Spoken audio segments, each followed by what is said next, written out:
Welcome to Samba Samba. Enjoy the video.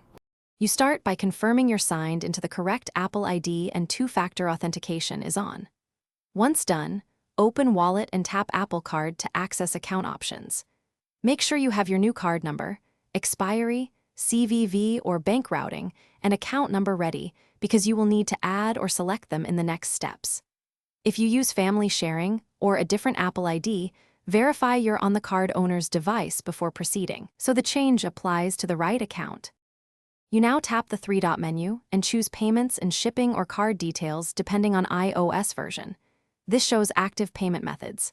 Next, select Add Payment Method to enter a new card or bank account securely, then authenticate with Face ID, Touch ID, or passcode.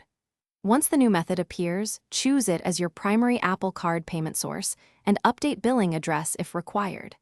Make sure to save and wait for confirmation. Apple may verify the card with a temporary charge, so monitor your bank app.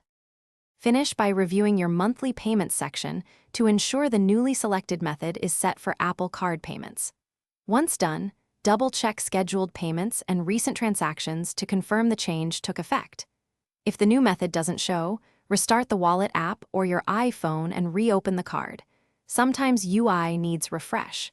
If verification fails or you see unexpected temporary charges, contact Apple support so they can inspect verification attempts and remove.